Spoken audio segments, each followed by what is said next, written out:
qu'on eût ajouté ce sous-titre pour que certains se disent, écoutez, elle est bien gentille, mais quand même, nous nous intéressons à autre chose.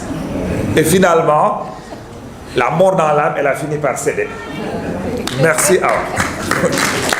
Pourquoi? Parce que je me devais quand même de raconter ce fait. Pourquoi? Parce que toute la fabrication de ce livre a tourné autour. Et l'importance de ce livre, disais-je, mon maître tout à l'heure, le professeur Boubacar Diop, il reviendra certainement, c'est que l'histoire se fait à partir du détail. L'histoire se fait à partir du détail. Et dans le livre que Awa nous présente aujourd'hui, il y a un certain nombre de faits qui participeront certainement à aider à mieux comprendre qui était ce grand savant que nous tous connaissons comme étant quelqu'un qui a été déifié en quelque sorte.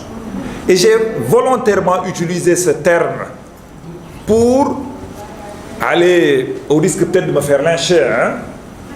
Mais comme j'ai l'habitude de le dire souvent, je pense que ce qui est attendu maintenant de ceux qui ont été proches, de ceux qui se revendiquent de l'héritage de ce grand homme qu'est Cheikh Anta, c'est ce que certains peuvent appeler le parricide. Il faut qu'on aille dans le sens de pouvoir aller au-delà de ce que le professeur Cheikh Anta Diop a eu à faire. Il a fait ce qu'il avait à faire quand il était là. Et ma conviction en tant qu'historien, c'est que nous ne pourrons être dignes de son héritage que si nous réussissons à voir quelles ont été les limites de ce qu'il a eu à faire pour essayer de creuser encore davantage. Et là, c'est l'historien qui parle. Il a ouvert des pistes de recherche, des perspectives qui permettent d'aller au-delà de ce que la science le lui permettait quand il était là. Aujourd'hui, ceux qui se disent disciples de Cheikh Anta ou ceux qui se disent spécialistes du panafricanisme doivent faire leur tous les outils, tout le développement que la science lui a à faire pour aller au-delà de ce que le professeur Cheikh Anta Diop a eu à semer. La graine est là, elle a germé. Maintenant, faisons en sorte, au lieu de toujours chercher à dire, en moins bien d'ailleurs ce qu'il avait réussi à très bien dire de son temps, allons au-delà de ce que le professeur Cheikh Anta Diop a eu à faire. Et cela, je suis très content de pouvoir dire ces propos devant l'association Carbone 14, qui revendique, je veux dire, son héritage. Cherchez à aller au-delà de ce que le professeur Cheikh Anta Diop a eu à faire. Je commence à être très bavard. Je voudrais quand même remercier tous ceux qui ont pris de leur temps pour être là parmi nous. Et merci encore une fois de m'avoir obligé à rester, parce que j'avais 2 autres cérémonies auxquelles je devais prendre part. Mais comme quand elle veut quelque chose, il faut qu'elle l'ait. Merci de m'avoir permis de dire ces quelques mots. Merci beaucoup. Monsieur Merci beaucoup, Abdoulaye, vraiment, très éloquent. Absolument. Hein? Très éloquent. On donne la parole à l'invité d'honneur. On ne pouvait pas se passer de... Voilà, vraiment. Parce que l'historien a parlé aussi. Donc vous êtes héritier aussi des... Merci.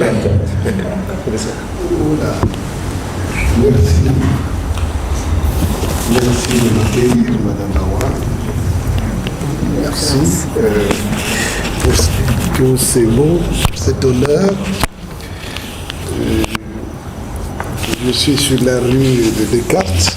Je descends pour aller voir Suzanne Diop à la librairie Présence africaine. Et je tombe pile sur Abdoulaye Diallo. Il me dit, mais vous rentrez quand, monsieur l'ambassadeur? Moi, je dis, je rentre dans 2 jours. Il dit, je rentre dans 2 jours pour Awa. Merci. Merci, Excellence. Je vais rentrer. Et puis je suis là. Merci. Moi, j'aurais beaucoup de problèmes pour parler du Cheikh Anta Diop. Et je ne vais pas parler beaucoup. Je m'arrête. Ce philosophe, lui, il est philosophe, donc je passe sur son contrôle. Oui. L'humain derrière le savant, c'est le titre. Hein? L'humain derrière le savant. Cheikh Anta Diop, l'humain derrière le savant. Quand j'étais à New York, on va au Blue Note pour écouter du jazz. Et quelqu'un dit, nous avons tous quelque chose de Tennessee en nous. Et Johnny Hallyday a repris ça, on a fait un titre moral. Mais tous les Africains, ou j'allais dire, tous les humains sur Terre aujourd'hui ont quelque chose de Cheikh Anta Diop en eux. C'est ça l'humain. Absolument. Tous les Africains, où qu'ils se trouvent, quels qu'ils soient, ils ont quelque chose de Cheikh Anta Diop en eux. C'est-à-dire, s'ils sont humains quelque part, c'est parce que quelque part, ils ont Cheikh Anta Diop en eux. C'est ça que je retiens. Cheikh Anta Diop, pour moi, c'est un savant. Puis c'est d'abord un être humain particulier. Je vais vous dire pourquoi. La première fois que j'ai entendu ou que j'ai rencontré le nom de Cheikh Anta Diop, c'est par un des plus grands amis de mon oncle Théophile Obenga. Il s'appelle Jean-Baptiste Tati Loutard, grand écrivain Tati Loutard. Longtemps ministre de la Culture de chez nous, Tati Loutard. Pourquoi je dis Tati Loutard? En 72, je suis mon bac, je viens d'avoir bac, en 72. Et Tati Loutard me fait chercher, et Tati Loutard à l'époque, il est doyen de la faculté de lettres. Il me fait chercher, il dit, et Théophile m'a envoyé un mot. J'ai dit un mot, pourquoi? Il dit, Alioune Diop lui demande une préface. Et pour son livre, L'Afrique dans l'Antiquité. Et je dois lui faire cette préface. Et Tati Loutard avait déjà fait la préface pour l'Afrique de l'Antiquité. Et après il me dit, mais il se trouve qu'il vient de m'envoyer un texte d'un grand monsieur, il est sénégalais, il s'appelle Cheikh Anta Diop. Je dis, Cheikh Anta Diop. Je lui ai dit, moi je connais qu'un seul Cheikh, Cheikh Hamidou Kane. Il dit non. C'est un autre Cheikh. Cheikh Anta Diop. Et Tati Loutard me dit, ce monsieur, moi je suis jeune élève, je suis en terminale, je viens de faire de moi. Ce monsieur est sûrement l'un des plus grands savants de tout le temps de l'Afrique. Je dis, ah bon?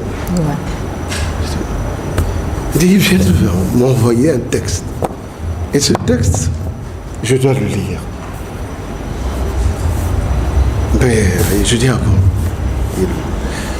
Mais il faut que tu dises à Théophile que je vais lui répondre. La répondre. Et l'année d'après, le fameux texte que Tati Loutard m'en avait parlé, que je n'avais pas lu, c'est la préface de Cheikh Anta Diop au livre de Théophile Obenga, célèbre, belle préface de Cheikh Anta Diop au livre de Théophile Obenga, L'Afrique de l'Antiquité. Afrique noire, Égypte pharaonique. C'est exactement cela. C'est sorti en 73, avec une belle préface de Cheikh Anta Diop. 74.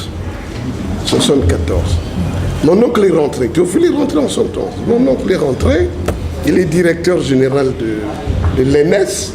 À l'époque, il est directeur général de l'ENES. Et il organise une conférence sur les origines de l'homme. Les origines de l'homme en Afrique.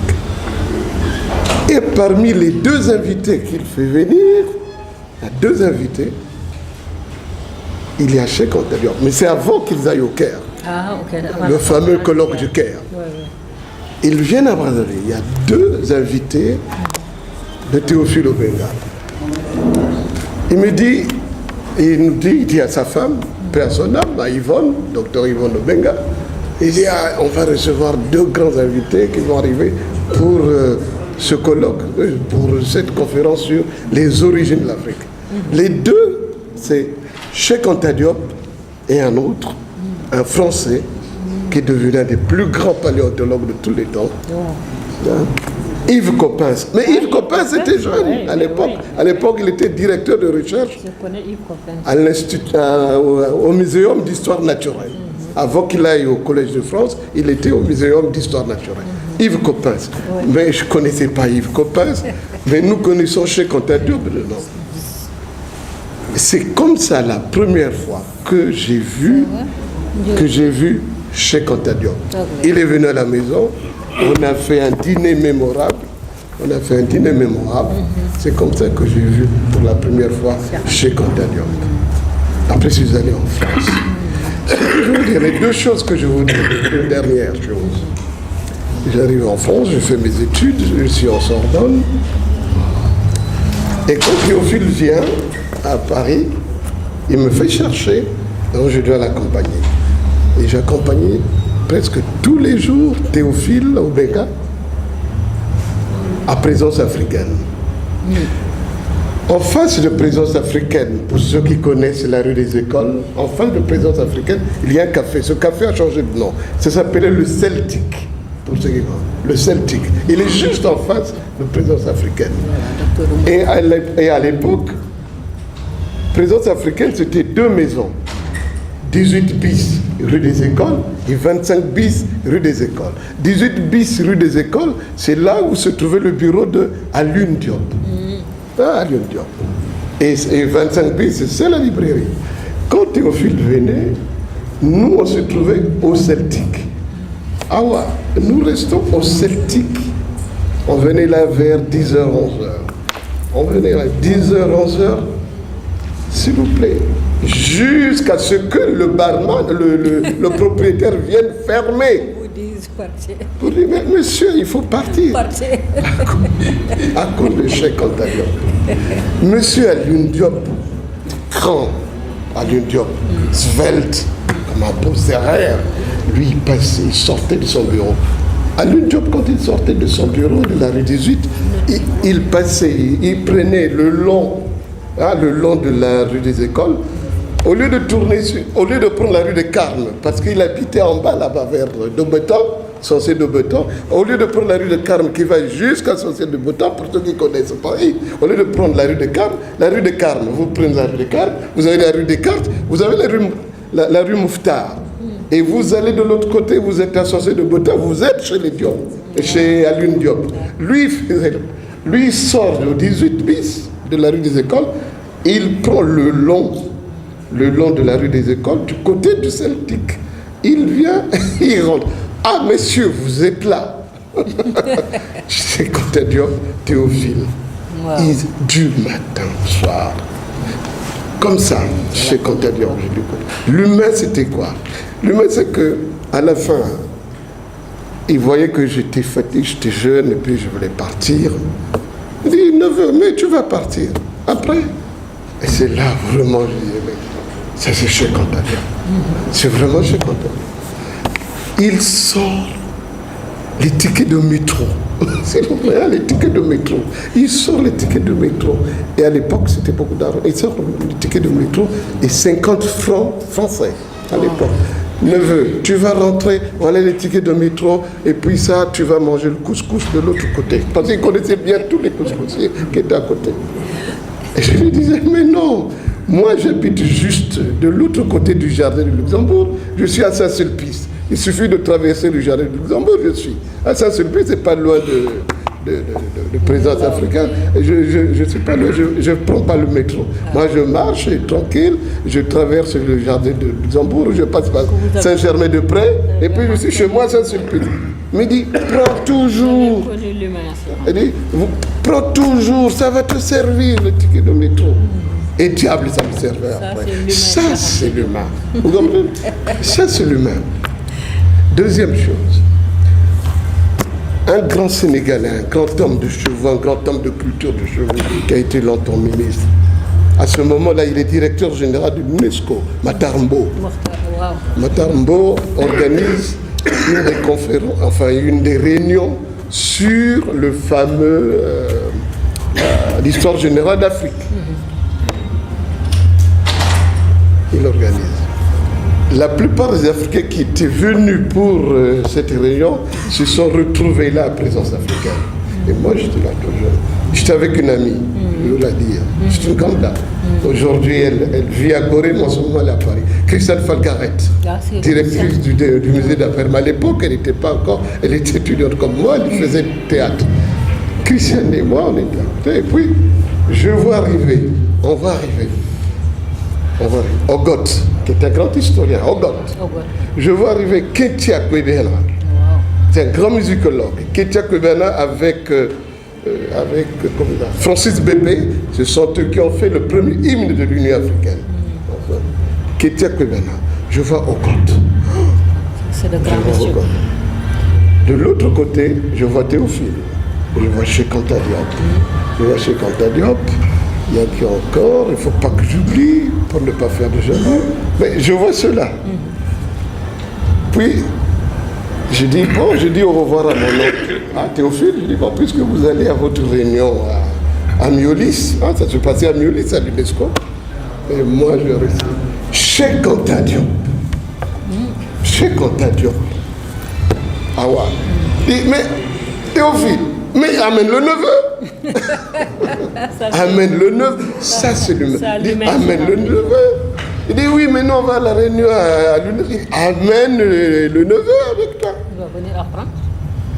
Je suis allé avec eux à l'UNESCO. Nous sommes rentrés. On a retrouvé là Yoyot, Jean Yoyot, grand égyptologue, le clan, Sonéron, hein, Sonéron, Yoyot, le clan. Ce jour-là, j'ai vu tous ces grands messieurs qui ont écrit dans l'histoire générale de l'Afrique. J'étais là. J'étais tout jeune, quelque part caché. Et c'est pas fini. Ils vont dans une salle. Nous, on est dans une autre salle. Ils commencent les réunions. Ils commencent, ça ne termine pas. Ils commencent, ils parlent.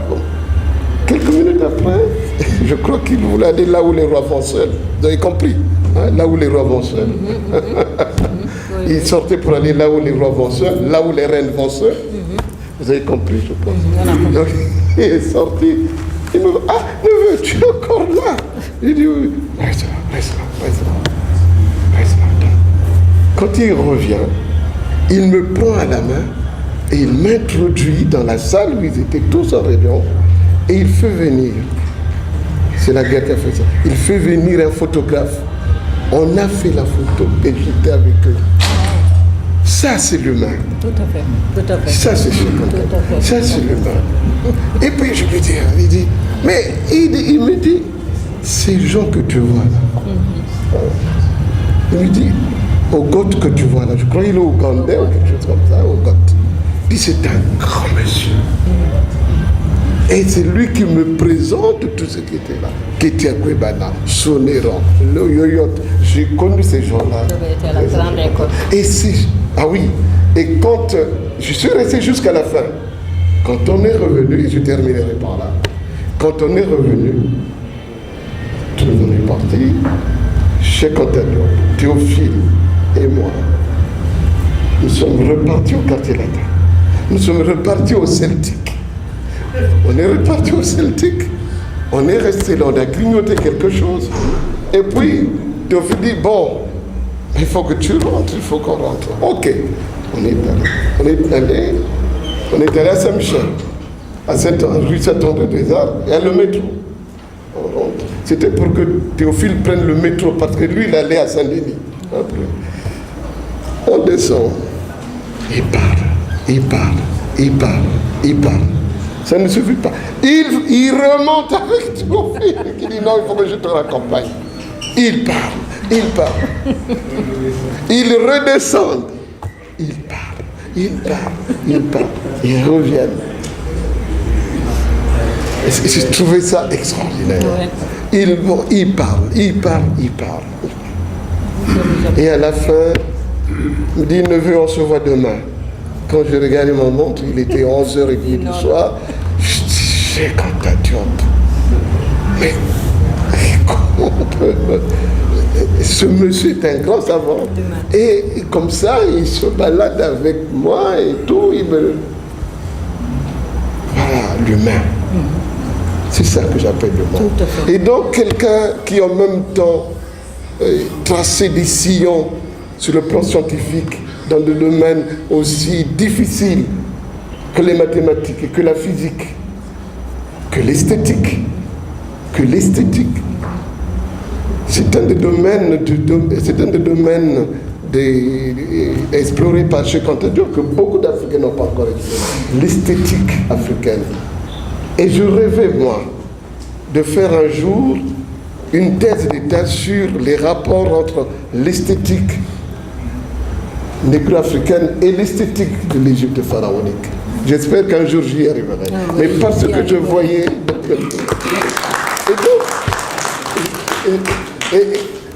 C'est ça l'humain. C'est ça l'humain. Et dernière chose humaine que j'ai eue avec Cheikh Anta Diop, c'est à Brazzaville. Ils ont fait leur fameux colloque du Caire, le fameux colloque du Caire, 74, le Caire, 74. Théophile revient quand ils ont fait ça.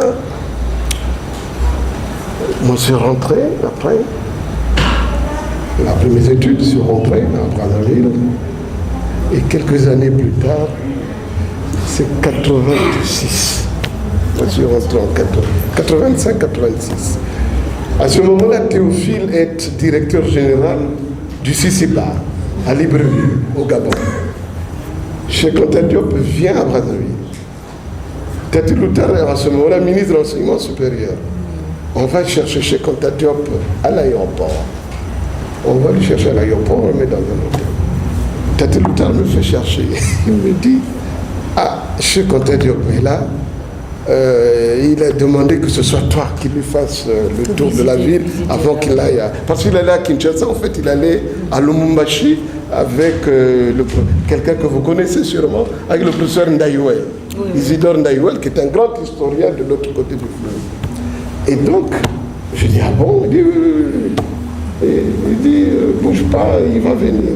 Moi, je suis à la fac, j'enseignais à l'université. On a mené Cheikh Anta Diop. J'ai fait le tour de Brazzaville avec Cheikh Anta Diop, on a fait tous les quartiers de Brazzaville.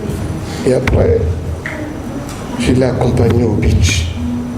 Quand on arrive au beach, je lui ai dit, bon, au revoir. Il dit, non. Tu restes pas. Tu m'accompagnes jusqu'à Kinshasa. Je dis, je sais pas. Il dit, tu m'accompagnes jusqu'à Kinshasa. Sur le champ, on me fait laisser-passer. À l'époque, c'était des laissez-passer. On me fait le laisser-passer. J'ai pris le bac avec lui. Nous sommes arrivés à Kinshasa. Le professeur Ndaïwel était là, avec le professeur Sabakino, qui est notre historien de qui. Ils sont arrivés, il a pris. Je lui ai dit, mais moi je dois repartir. Il me dit, tu vas repartir, mais laisse-moi là où je vais être. Nous sommes allés à l'hôtel Hilton, à l'hôtel Intercontinental. Nous sommes arrivés à l'Intercontinental. Et comme ça, je suis resté. Il m'a donné l'enveloppe et je ne vous dirai jamais ce qu'il y avait dans l'enveloppe. Je suis désolé. Je ne vous dirai jamais ce qu'il y avait dans l'enveloppe. J'ai pris l'enveloppe. Ok.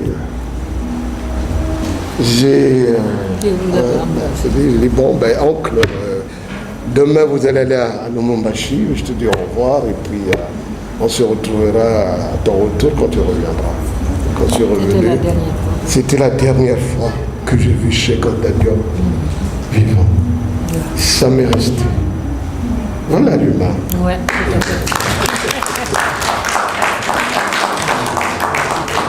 Merci beaucoup, Excellence. Vraiment, c'est un livre de témoignage. Mais comme l'histoire, c'est des détails, vous pouvez agrémenter la journée avec un témoignage poignant qui montre vraiment l'humain, l'humaniste, la personne, les personnages, la personne de Cheikh Anta. Pour tout cela, un grand merci. Vraiment. Maintenant, nous allons donner la parole au préfacier, l'éminent professeur Boubacar Diop, historien. Professeur, vous avez la parole. Merci d'avoir Tokora pour cette modération que vous avez acceptée. Mais je voudrais avant de commencer vous demander une chose. Vous me donnez combien de minutes? Parce que moi je suis enseignant. Je dis souvent aux étudiants, vous avez 15, 20, 30 minutes. Et si vous n'êtes pas capable de dire ce que vous voulez dire dans ce temps-là, ben, on va vous donner une mauvaise note. Donc, vous me donnez combien de minutes? Et je vais respecter scrupuleusement le temps que tu m'as donné. Vous avez 10 minutes, professeur. Très bien. Voilà. Merci beaucoup. Donc je vais essayer, avec ces 10 minutes, de dire beaucoup de choses. Je salue d'abord toute la salle. Je voudrais rassurer le modérateur, je vais être dogmatique. Merci à Awa pour l'honneur et la confiance. D'habitude, j'exprime une sorte de gêne quand j'interviens oralement après avoir écrit une préface. C'est très difficile. Je ne vais pas vous lire ma préface parce que sinon vous n'allez pas acheter le livre. Voilà. Donc je vais dire ce qui n'est pas dans ma préface. Mais avant-hier, quand je suis passé retirer mon exemplaire à l'Harmattan, ma première réaction a été de lire, de découvrir ce que je n'avais pas vu dans le manuscrit qu'elle m'avait donné. Donc moi, j'ai fait ma préface sur la base de manuscrits et j'étais très content de voir qu'il y a beaucoup de choses que Awa a ajoutées. Donc, je vous dirai, donc j'ai commencé par lire postface de mon frère Ousseynou Bey et l'annexe de mon aîné, grand frère et complice Abdoulaye Eliman Kane. Bon, Awa a utilisé le mot annexe. Moi, j'ai appelé ce genre de texte mid-face. C'est un terme que j'ai inventé quand j'ai voulu écrire un livre sur les syndicats. Le secrétaire général du SAES m'avait fait une préface, Seydi Ababakar, et puis Madame Bossok avait fait la postface. Et j'avais demandé à Amélie Alidien, que vous connaissez, de faire mid-face. Amélie me dit, qu'est-ce que c'est que mid-face? Je dis, je te donne le livre, tu lis, tu mets ce que tu penses au milieu. Comme ça, c'est mid-face. Alors, donc, Abdoulaye, c'est que... Voilà. Bon, moi, j'ai inventé ça. Bon, malheureusement, le destin a voulu que Amélie Alidien nous quitte avant l'apparition du livre. Donc, je n'ai pas distribué mid-face. Alors, mais Awa et moi, on est insérés dans des réseaux qui font qu'on ne manque pas de soutien. La configuration de la salle l'illustre à merveille. Mieux, cette cérémonie montre le caractère fédérateur de Awa. Et son ouvrage, Awa est tenace, Awa est ferme, Diallo l'a dit tout à l'heure, elle va jusqu'au bout. Et j'imagine que les autres faciès, préface, postface, midface, en savent quelque chose. Un second caractère, c'est de constituer une sorte de mémoire de certains événements récents concernant la passée de Cheikh Anta Diop et son aura. Bon, elle a évoqué des choses auxquelles on a participé il y a un an, 2 ans. Un collègue qui s'appelle Joseph do Nascimento a, pendant des semaines, un débat extraordinaire sur la passée de Cheikh Anta depuis Paris. On a participé et a participé à toutes les séances. Moi-même, de temps en temps, je m'occupais d'autres choses, mais elle en parle dans le bouquin. Dans le bouquin également, Awa parle d'une chose, je vous demande de lire, que Moustapha Diop et moi, il n'y a même pas 3 semaines ici, il y a un événement qui a secoué les réseaux sociaux. Bon, on était là, et puis notre ami, notre frère Boubacar Faye a fait à Walfadjri une émission et ça a fait du boucan. Ouais. Moi, il y a un ami journaliste depuis New York qui m'a envoyé l'élément en me disant qu'est-ce que vous pensez de ça? Est-ce que Cheikh Anta a dit ça? Est-ce que c'est possible? Bon, je ne vais pas vous raconter ce que j'ai répondu à l'ami, mais Awa en parle dans le livre. Donc, essayez de lire le livre, ce que Babacar Faye a dit, etc. Donc, tout ça, c'est dans le livre. Et ça, ce n'était pas dans... Alors, maintenant, le passé et le présent, le livre, c'est ça qui est intéressant, il y a un va-et-vient. Awa parle de contexte, des rencontres entre elle et lui, des anecdotes qui illustrent la dimension humaine, la modestie, la simplicité, la générosité. Awa parle des figures d'une génération d'étudiants. La plupart des noms, c'est des amis à moi, c'est des sœurs à moi, c'est des copains.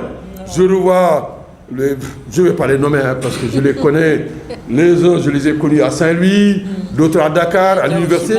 Donc, tous ces amis-là sont dans le livre.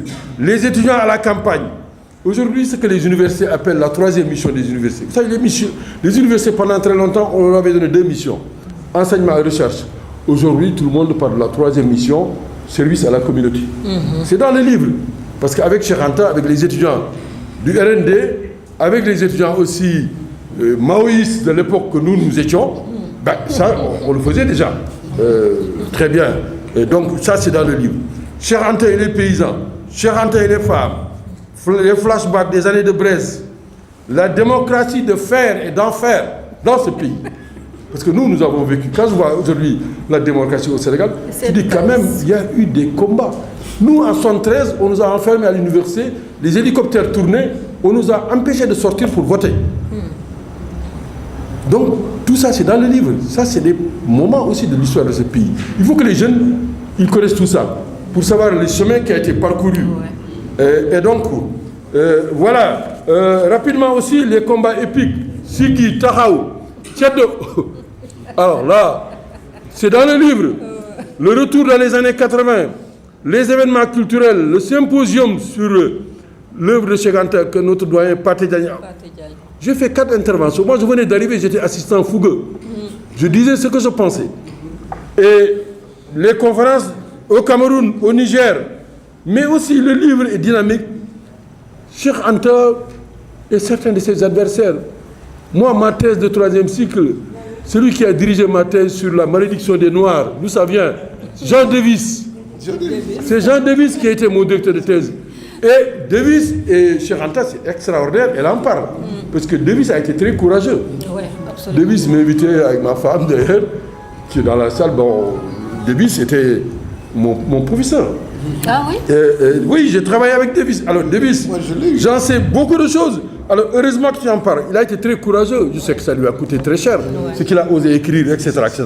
Bref, le livre est intéressant parce que le livre s'intéresse aux aléas de la politique. Unité, rupture, trahison pour certains, transhumance pour d'autres, départ pour d'autres. Tout ça, c'est dans le livre. Chacun utilise les mots qu'il veut. Les ruptures. Alors, les hommes et les femmes politiques, les sentiments, les repentirs, les confidences, les drames conjugaux. Elle a parlé de son ex-époux, c'était mon ami, un grand monsieur du cinéma, qui doit beaucoup. Mahmoud, c'était vraiment mon frère, mon ami, paix à son âme, et à tous ceux qui nous ont quittés ces temps-ci. Alors, tout ça, c'est dans le livre. Et je suis content que tu aies parlé de tout cela, les drames, les silences, la pitié, l'empathie, les pittoresques.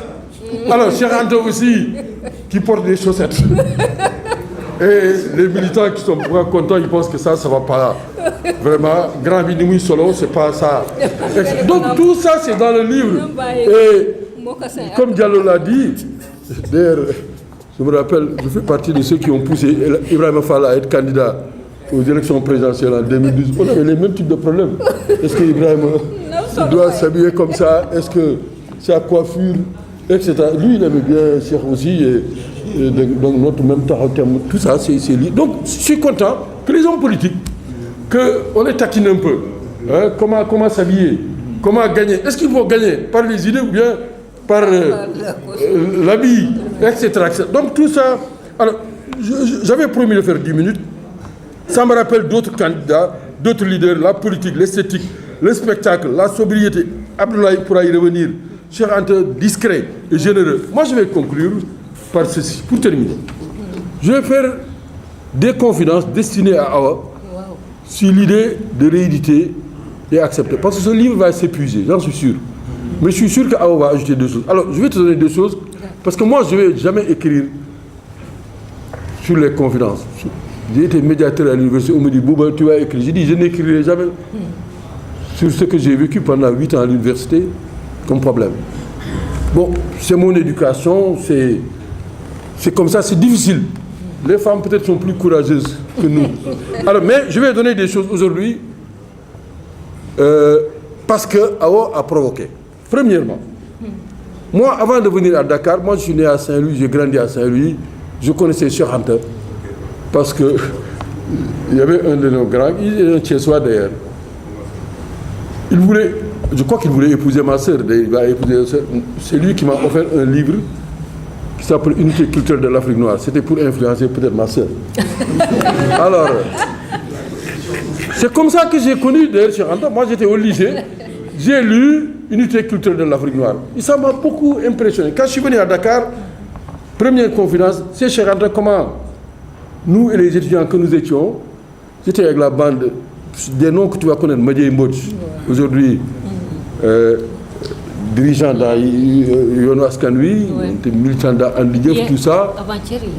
Madié, Ngisali Sare, paix à son âme, les Mariamandou, on est parti voir Cheikh Anta parce que nous, on était orientés, nous, notre génération, on est les premiers à être orientés. Vous avez le bac, mais on vous oriente. Alors, on est arrivé à l'université de Dakar, 71. Eh bien, il y avait une polémique à travers le soleil sur l'origine du théâtre.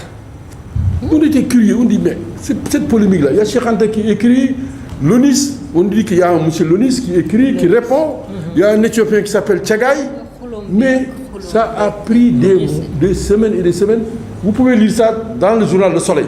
C'est Senghor qui a arbitré le conflit. Je ne vais pas vous raconter la suite, parce que j'ai demandé à un de mes jeunes collègues qui est aujourd'hui chef de département, je lui dis, va au Soleil, rassemble tout. Si vous voulez avancer, vous, la nouvelle génération, il faut que vous connaissiez le choc des titans. Cheikh Anta et Senghor, c'était titan. Ouais. Il faut que vous compreniez la polémique. Et il l'a fait, donc je peux vous donner son nom. Ils ont rassemblé tout ça, donc pour savoir d'où vient le théâtre. Je ne vais pas vous raconter. Donc c'était une polémique. Et Senghor a arbitré en disant vous êtes des grands savants, on va faire la paix, etc. Donc, oui. Nous, c'est comme ça qu'on a connu Cheikh Anta en 71, quand je suis arrivé à Dakar. Cheikh Anta et la carrière des jeunes. Je vais vous faire également une confidence. Moi, mon recrutement à l'UCAD, au département des langues et civilisations anciennes, c'est Cheikh Anta qui a dit. Pourquoi? Je venais d'arriver, il y a eu ce fameux symposium. Bon, j'ai beaucoup parlé.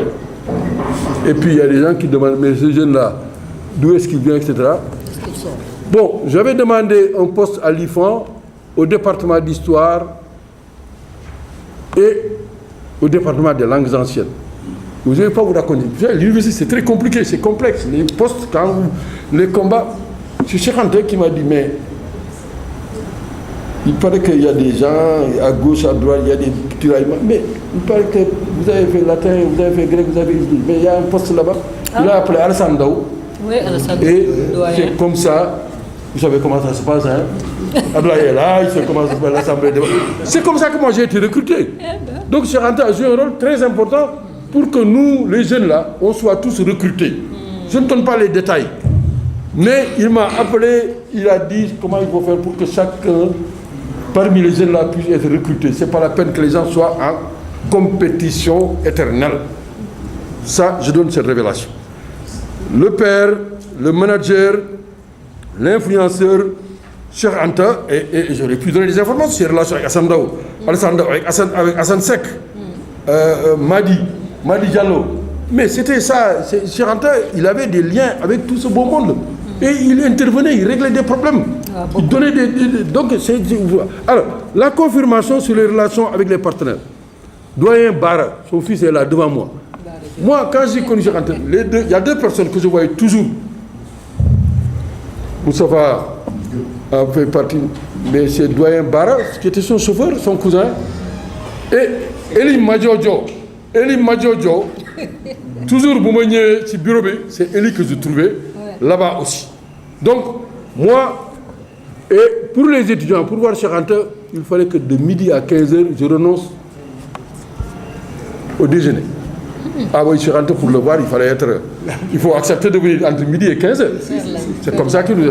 Donc, quand je voulais le voir, chaque semaine, je passais le voir. Alors, Cheikh Anta et la discrétion, pas de vague. Je termine par là. Le symposium.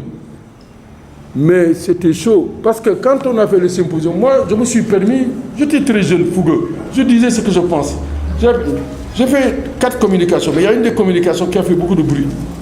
Parce que j'ai dit que toutes les positions de la prière musulmane, nos ancêtres les Égyptiens faisaient ça. Alors là, il ne fallait pas le dire. On m'a traité de tous les noms, on m'a traité même de néo-pharaon. Bon, je ne donne pas les détails, mais si ça vous intéresse, les jeunes là, allez lire pour comprendre le processus et les difficultés dans ce pays, pour être intellectuel, allez lire Walfadjri quand il n'était que hebdomadaire. Vous allez voir, Sidi, c'était notre ami, hein. Sidi a croisé le fer avec Pathé Diagne. Sidi, les étudiants nous invitaient au CESTI. C'était des fois très, très polémique.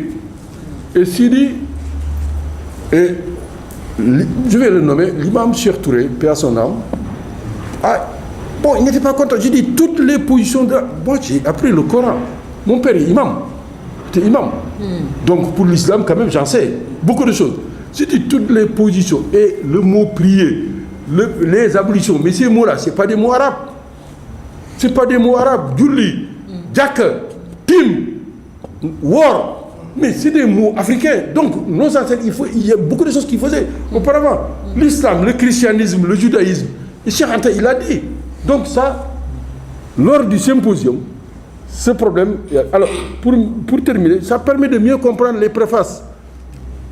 Regardez Nation Nègre et Culture. Vous allez comprendre pourquoi Cheikh Anta dit, oui, les marxistes, les musulmans, etc. Tout ça, c'est ce contexte-là. C'est pas difficile, mais c'est pas facile. Les marxistes, attention. Je termine, Cheikh Anta, sciences et religion.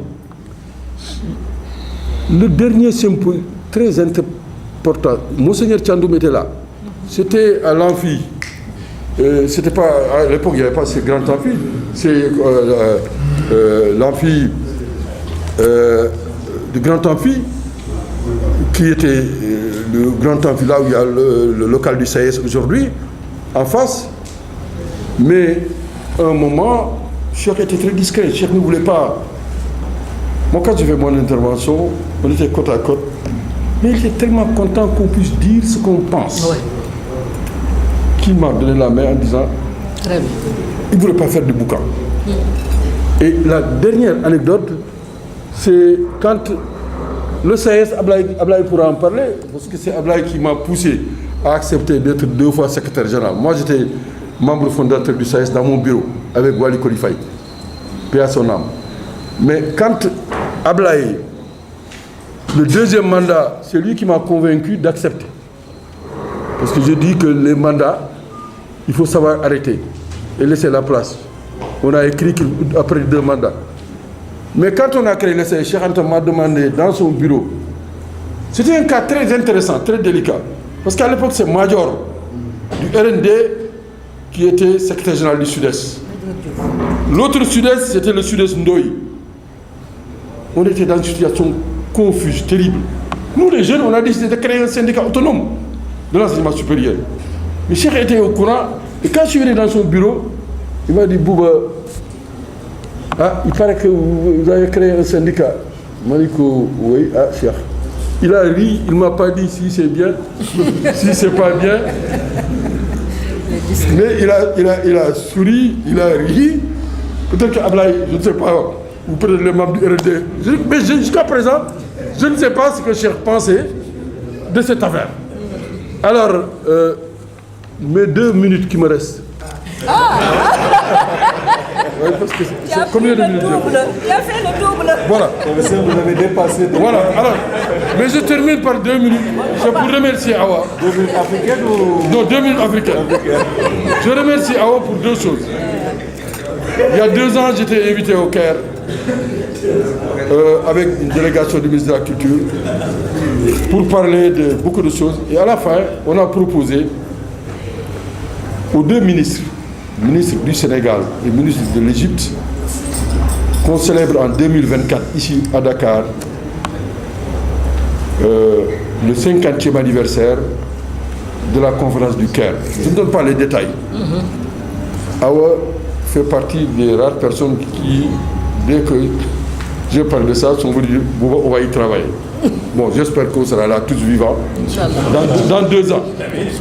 Mais l'autre information, c'est que l'année prochaine, c'est les 100 ans de Cheikh Anta. Alors, je termine en disant que les Sénégalais, ces 2 événements, si on les prépare, c'est bien. Si on ne les prépare pas, d'autres le feront. Absolument. Parce que déjà, il y a pas mal de gens, pas mal de groupes qui travaillent pour célébrer les 100 ans de Cheikh Anta l'année prochaine. Pour conférence du Caire, le ministre égyptien, quand on a parlé, le ministre sénégalais qui était là-bas, ils ont dit d'accord. Mais depuis lors, je dis, bon, il faut mettre en place des équipes pour y travailler. Et j'espère que ça se fera.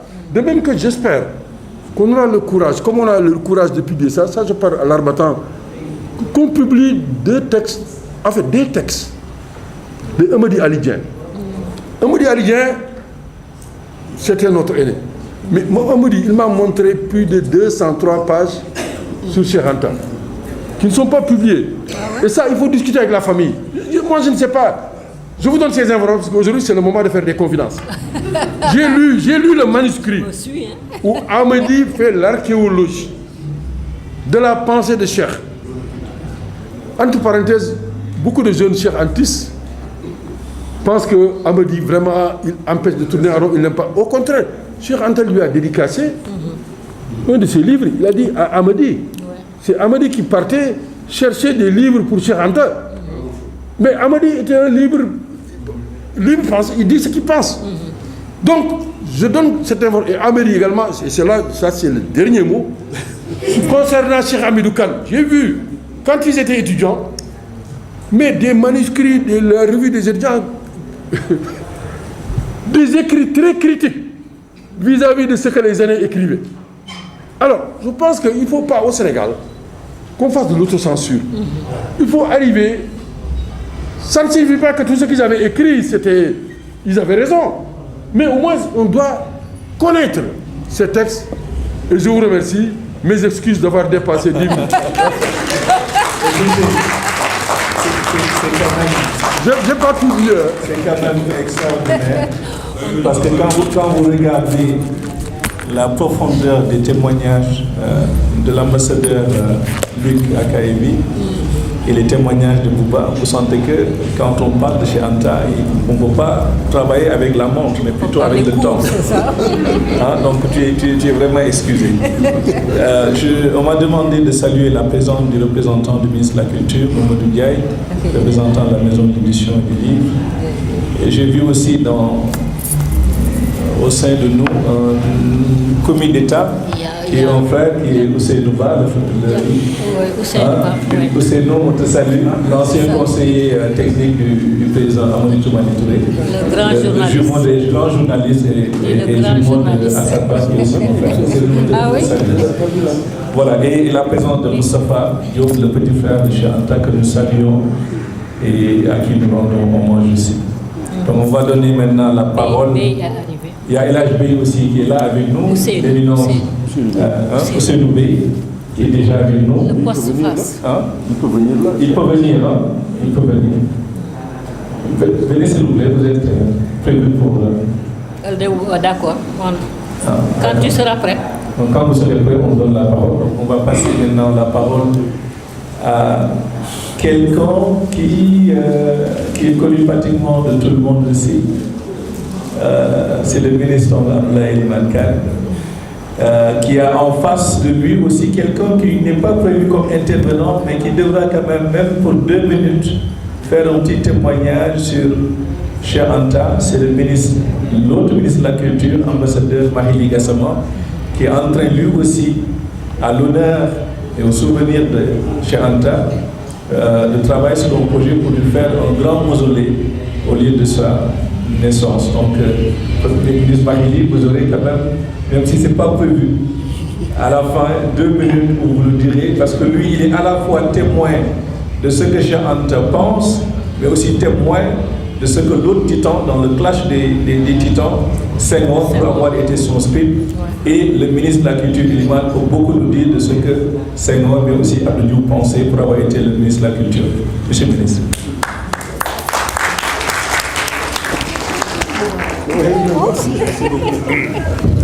Alors, pour bien profiter de mes 10 minutes et ne pas courir le risque de me faire rappeler à l'ordre par le modérateur, j'adresse un salut global et général à tous les amis, collègues, parents, membres du Présidium. J'ai toujours plaisir à me retrouver avec M. l'ambassadeur à chaque fois qu'il y a des rencontres culturelles où les intellectuels débattent. Donc, salutations générales à chacune et à chacun. Alors, je dois dire que depuis à peu près 8 mois, je suis assez gâté en matière d'événements qui me replongent dans ces années où nous militions au RND. Pour aller vite, je ne sais pas si vous avez fait le même constat, je vois circuler dans les réseaux sociaux, sans en connaître l'origine, des couvertures de Tahaou et de Sigui. C'est vrai. Je ne sais pas qui les envoie. Et lorsqu'on les consulte, on revoit des articles. C'est peut-être... c'est lui. Ou Mamadou Hervé. Voilà, ça va replonger dans les années, puisqu'on trouve des numéros entiers où on revoit pratiquement des étapes de cette lutte du RND pour sa reconnaissance pour obtenir son récépissé. Le deuxième événement, c'est lorsque le nouveau président du Niger, Mohamed Bazoum, est venu au Sénégal à l'occasion d'un sommet. Il a rencontré quelques-uns de ses anciens professeurs du département de philosophie, mon collègue Mamou Seydiane et moi-même. Il nous a reçus et nous avons évoqué ces années de braise pour lui aussi, parce qu'il était représentant des étudiants à la fois à l'Assemblée de faculté et à l'Assemblée de l'université, où il défendait les positions des étudiants. Et il a profité de cette occasion pour nous parler longuement de ses rapports avec Cheikh Anta Diop. Troisième événement, René Lake, qui est journaliste et responsable de sites de communication, a organisé à l'espace de 4 ou 5 mois à l'Harmattan, à la salle Amadou Alidien, des rencontres. La première portée sur un ouvrage collectif que certains d'entre nous, à la rédaction duquel certains d'entre nous présents ici ont participé. Et nous avons vu arriver dans la salle beaucoup d'anciens camarades du RND. Et la dernière fois, c'est il y a à peu près 2 mois, avec la venue à Dakar de Mohamed Bougar, de Félix Sarr. Il a organisé encore un événement pour discuter des questions de culture, des questions de développement en Afrique. Et également, nous avons retrouvé pas mal d'amis qui étaient des membres du RND et dont beaucoup ont suivi des chemins différents. Ça aussi, c'est la vie. Par exemple, personnellement, ce n'est un secret pour personne que j'ai eu au moins 2 vies politiques. Une au RND, qui est le premier parti auquel j'ai adhéré, ensuite le PLP et le Parti socialiste. D'autres ont suivi d'autres chemins. Et je voudrais remercier Awa. Puisque nous parlons d'humain, ça ne vous surprendra pas que je vous dise que Awa, c'est ma tante. Je l'appelle ma petite maman. Et ce n'est pas une figure de style, ce n'est pas seulement parce que nous sommes du même village, c'est parce que c'est la cousine de ma mère. Ça arrive que vous ayez des neveux, ou bien des mamans ou des oncles qui sont plus jeunes que vous. C'est rigoureusement la même chose. Et la cousine de ma mère. Vous verrez donc dans ce livre, elle m'appelle fiston, m'appelle neveu, elle m'appelle ma petite maman. Ça arrive, c'est le même rapport que j'ai avec Suleiman Bachir Diagne, qui est aussi mon neveu par ailleurs. Oui, alors, lorsque elle m'a proposé de faire une contribution dans cet ouvrage, j'ai hésité entre plusieurs formules. Celle que j'ai retenue finalement, c'est celle qui consiste à parler de l'homme. Je ne savais pas qu'elle allait intituler l'ouvrage Cheikh Anta Diop, l'humain derrière l'homme scientifique. J'ai choisi de parler de l'homme parce que j'ai écrit une autobiographie qui a été publiée presque 10 ans maintenant, peut-être un peu moins. Une autobiographie dans laquelle, bien entendu, je raconte beaucoup de choses, dans laquelle je consacre un chapitre entier au RND, en revisitant plusieurs facettes, justement, de la naissance de ce parti, son développement, des soubresauts dont Awa parle dans son livre, qui ont conduit certains à partir et d'autres à rester. J'ai raconté tout cela. Et je me rends compte, au moment de dire sous quel angle je vais aborder cela, qu'en lisant le livre, finalement, de Awa quand j'ai lu entre les mains, c'est qu'on a beau dire l'homme derrière l'homme de Dieu, on ne peut pas les séparer. On ne peut pas séparer véritablement Cheikh Anta, scientifique, de Cheikh Anta, l'homme tout court. Et l'approche que j'ai choisie est précisément celle-là. J'avais été tenté par une autre perspective que j'ai abordée un peu dans mes mémoires, mais ça allait être trop long. Et c'est d'ailleurs les conditions dans lesquelles j'ai connu Cheikh Anta Diop. J'ai eu les 3 enfants sur 4 de Cheikh Anta Diop comme élèves en terminale au lycée Blaise Diagne. Et c'est l'aîné d'entre eux, Cheikh Maké, qui m'a fait connaître Cheikh Anta bien avant la naissance du RND. Cheikh Anta avait remarqué que dans un de mes cours, j'étais obsédé par une question que les Grecs s'étaient posée et qui ne continue d'animer encore la réflexion, y compris les débats entre les philosophes. Les Grecs disaient que les barbares ne sont pas aptes à la spéculation. Ils posaient la question de la manière suivante: les barbares sont-ils aptes à la spéculation? En d'autres termes, peuvent-ils faire de la philosophie? Peuvent-ils faire de la science? Et moi, personnellement, j'ai revisité les arguments des Grecs eux-mêmes. Ils n'avaient pas tous la même position, mais aussi des penseurs plus récents. Et je n'ai pas cité une seule fois Cheikh Anta Diop, alors qu'il traitait de cette question, parce que je ne connaissais pas son œuvre sur cette question. C'est dans ces conditions qu'il a demandé à son fils Cheikh Maké de me rencontrer. Il m'a invité chez lui, pas au laboratoire Carbone 14, à son domicile à Fannes, et il m'a parlé de ça. Il m'a félicité d'avoir abordé cette question, d'avoir pratiquement revisité la littérature occidentale sur la question, et il m'a mis entre les mains des documents, et c'est ainsi que j'ai découvert effectivement ce qu'il avait écrit sur la question. C'est une question qui, à ses yeux, est si importante avant même le débat des philosophes. La question que son dernier ouvrage, qui est son ouvrage de synthèse, Civilisation ou barbarie, il revient sur cette question et donne, je crois, le coup de grâce, parce que l'argument principal des Grecs, c'était que Euclide, qui était considéré comme véritablement le point de départ de la mathématique, terminait toujours ses démonstrations par la formule « c'est ce qu'il fallait démontrer », et qui est donc la conséquence logique d'un raisonnement. Et dans Civilisation ou barbarie, Cheikh Anta démontre point par point que lorsque les scribes mathématiciens égyptiens terminaient une démonstration, ils utilisaient donc avant les Grecs une formule rigoureusement semblable. C'est ce qu'il fallait démontrer. Et cela m'a beaucoup marqué, puisque je peux dire que ma thèse de 3e cycle et ensuite ma thèse d'État sont un peu la continuation de cette réflexion.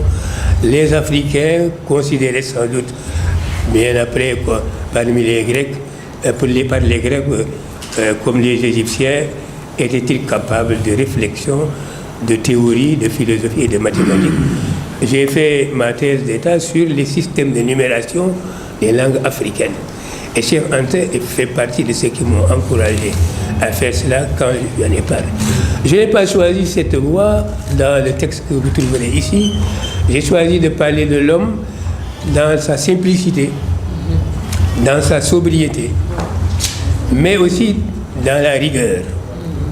Je ne vais pas vous raconter ce que j'ai mis dans le livre, vous découvrirez. Je vais prendre un autre exemple que vous ne trouverez pas dans le livre parce qu'on ne peut pas tout dire. Et pour ne pas perdre les dernières minutes qui me restent. Exemple de rigueur. Et le journal Siggi, qui était notre premier journal,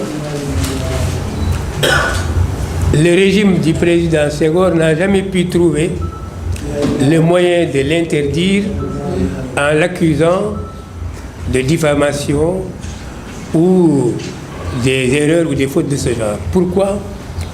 J'étais le rédacteur en chef du journal, nous avions au comité de rédaction, mais nos aînés, Cheikh Anta Diop, Babacar Niang, Moustapha Diallo en particulier, regardaient systématiquement tous les articles que notre comité de rédaction avait terminés pour voir s'il ne s'est pas glissé quelque part une erreur susceptible d'être prise comme prétexte pour interdire le journal. Ouais. Si bien qu'on n'a jamais pu interdire le journal parce que tout ce que nous affirmions était démontrable ou nous pouvions apporter la preuve.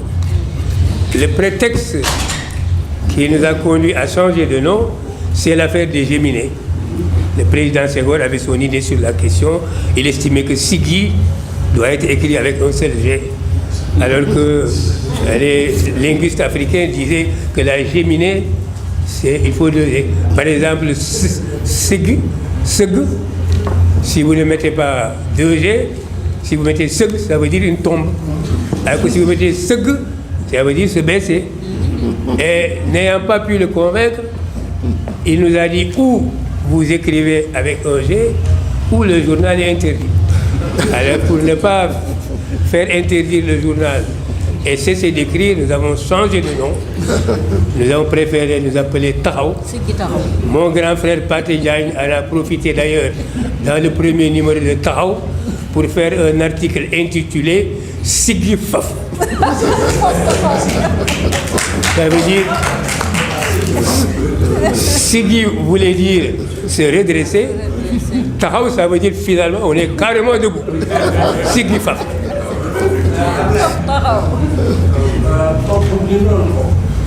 Siggi ngeen bañ ku la noor ñu ne la sëggal nga di fam ñoo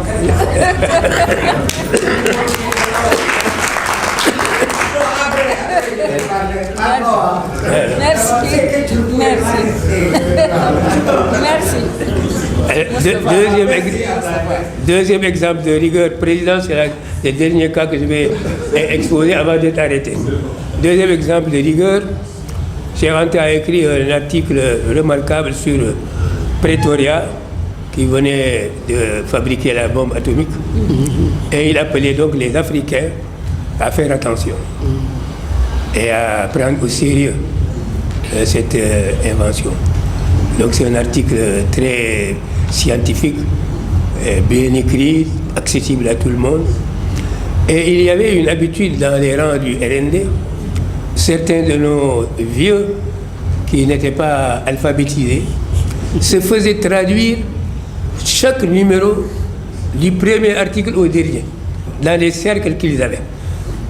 Un de ces groupes se trouvait à Yoff et se faisant traduire le dernier numéro contenant cet article de Cheikh Anta, ils ont découvert donc ce qu'il a dit sur la bombe atomique. Et il disait dans une phrase, la construction, la fabrication de la bombe atomique aujourd'hui, c'est un secret de polichinelle. Alors, dans le rang, nos vieux Yoffois, l'ébout, l'un d'entre eux a compris que Cheikh Anta a fabriqué la bombe atomique et qu'il l'a donc au laboratoire. Contredit par l'autre groupe, ils ont choisi d'aller le voir pour en avoir le cœur net. Et je tombe sur la fin de la réunion, Cheikh Anta les raccompagnant et complètement démonté par le fou rire qu'il avait choisi, m'expliquant ce qui les avait amenés. Il les a donc rassurés en disant il n'y a pas de bombe atomique ici, il n'y a rien de semblable, etc. Alors je termine, Président, parce que je sens bien que vous levez votre baguette pour me... L'approche que j'ai choisie dans ce texte que j'ai proposé, c'est de partir d'une réflexion de Bachelard, et j'ai fait exprès, parce que c'est évidemment quelqu'un qui m'a marqué en tant que professeur de philosophie, mais c'est quelqu'un qui compte beaucoup pour Cheikh Anta Diop aussi, qui a suivi ses cours. Alors Bachelard dit dans un de ses ouvrages intitulé « La philosophie du non », je résume, hein, parce que je n'ai pas ce texte en tête, j'aime bien poser la question suivante aux savants. À quoi pensez-vous en dehors du laboratoire? Qu'est-ce que votre vie en dehors du laboratoire? Quand vous venez le matin, est-ce que vous abandonnez vos rêves du soir et avec quoi entrez-vous au laboratoire, etc. Je suis parti de cette idée pour dire, est-ce que ce texte que j'ai intitulé Rigueur et sobriété est susceptible de montrer qu'il y a un rapport entre la manière de faire de la science de Cheikh Anta, en tout cas dans ses écrits, et son mode de vie. Je n'ai pas voulu m'avancer trop parce que ce genre de décalque est évidemment assez hasardeux. Mais j'ai trouvé quand même quelques similitudes. La sobriété de son port vestimentaire, la sobriété de son régime alimentaire, la simplicité de ses rapports. Je raconte comment, de temps en temps, il me demandait de le déposer chez sa cousine Aja Dabambake, que tu connais bien, à Darabis. Et ce même faisant, il achète des cacahuètes qu'il met dans ses poches et il s'assoit sur un banc très bas à côté de Dabambake, causer. C'est ce genre de choses que je raconte un peu dans ces textes-là. C'est montre sa simplicité vestimentaire, etc. Et même du point de vue de la frugalité, et qui explique peut-être que le jour où, à la troisième séance du symposium organisé par Pathé Diagne autour de l'œuvre de Cheikh Anta, ici à l'université de Dakar, le malaise qu'il a eu vient de ce que pendant des jours, il ne mangeait pratiquement plus, tellement il était accaparé par ces... Donc, vouloir faire un décalque, dire qu'il y a une relation homothétique absolue entre sa vie et sa vie en dehors et la vie au laboratoire est hasardeux, mais il y a quand même peut-être quelques similitudes. Voilà, Président, ce que je voulais dire, et je remercie encore Awa de m'avoir accueilli.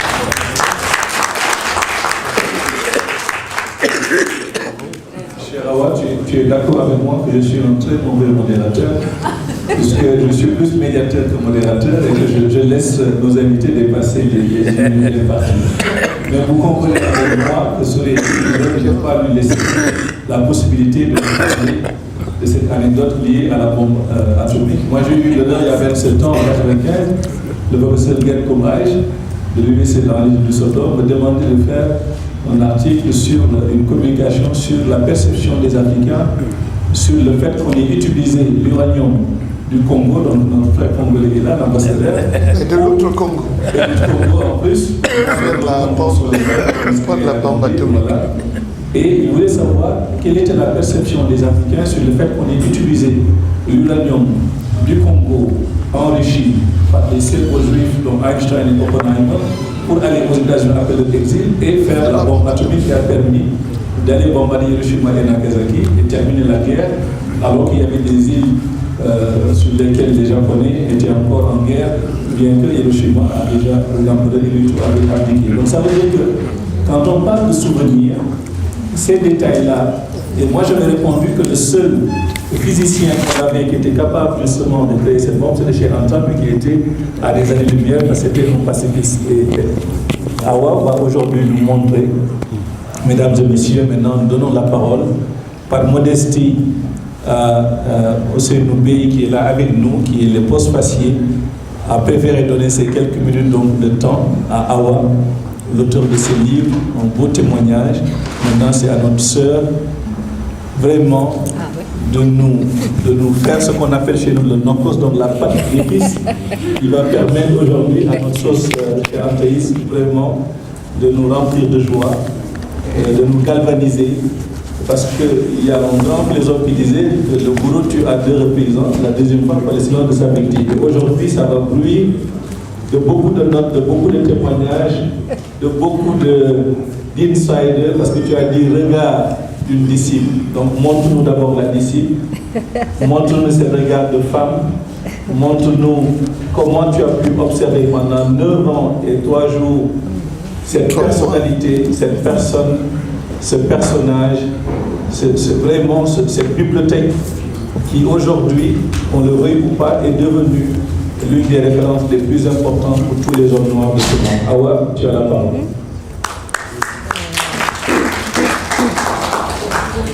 Merci Seydina Ababakar.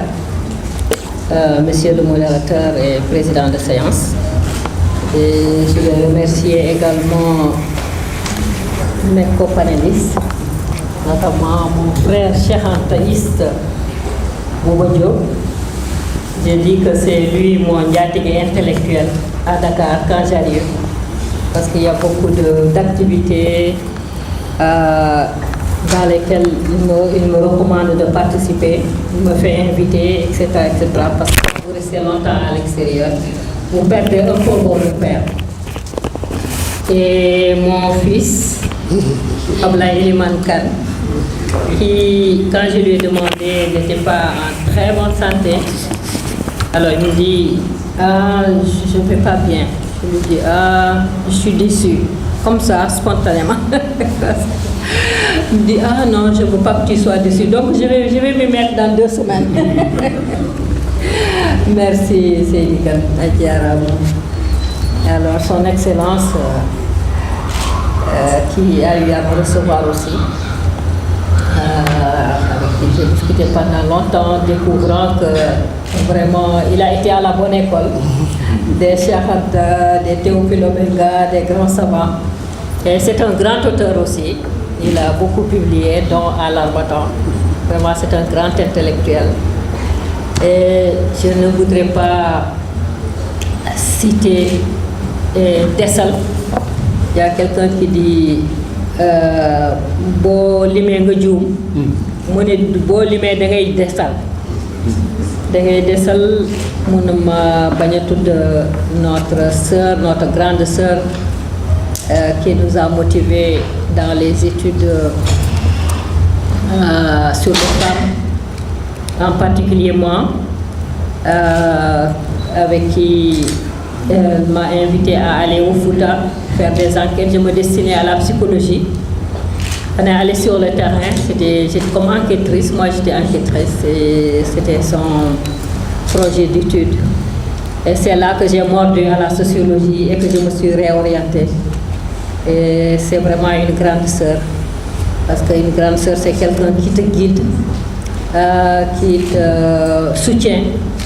Elle m'a soutenue à des moments difficiles, dont je parle dans le livre. Et je ne savais pas que Cheikh Anta savait, mais on était venu lui raconter.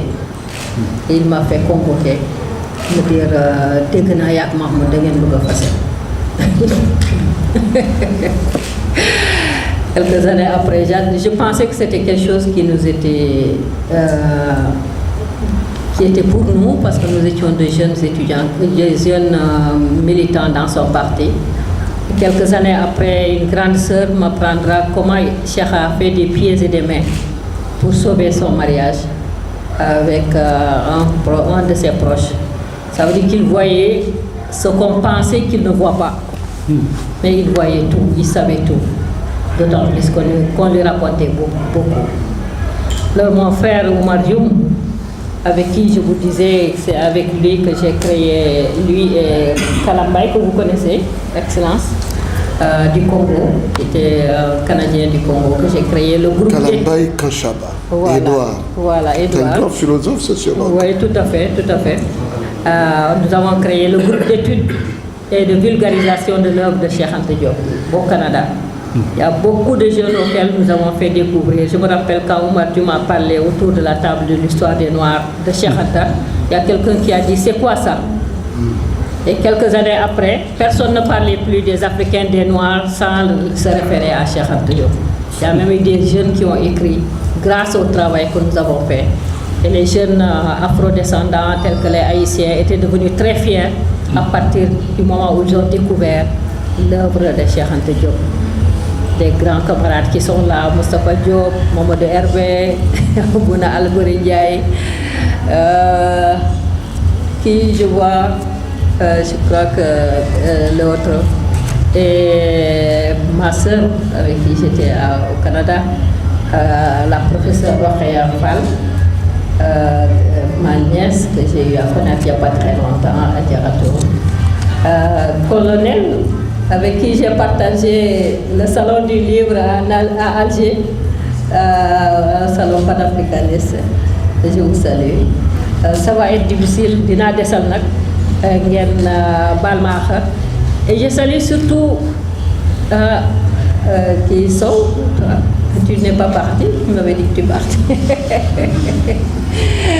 Je vous salue vous tous. Comment tu dois Isna, Yang sama xel, Yang sama xol, ngeen baal ma ak Ouzin, c'est quelqu'un, c'est l'élève de Cheikh Anta Diop en fait.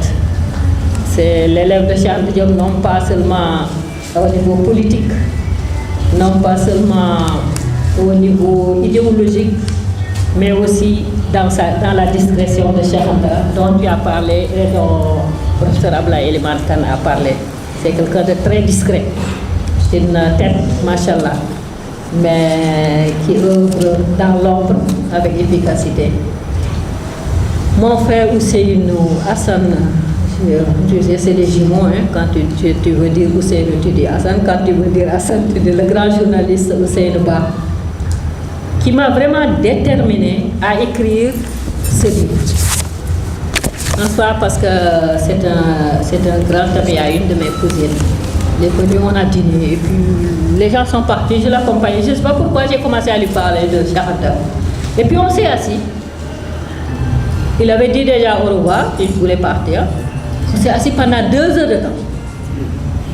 Au moment où il sortait, il m'a dit, Awa, si j'étais toi, j'allais laisser tomber tout ce que j'ai fait pour écrire ce livre-là. Parce que ce que tu m'as raconté là, je ne l'avais jamais su et les gens doivent savoir. Et à partir de ce moment, j'ai sorti du fond de mon disque dur un travail que j'avais commencé en 2010.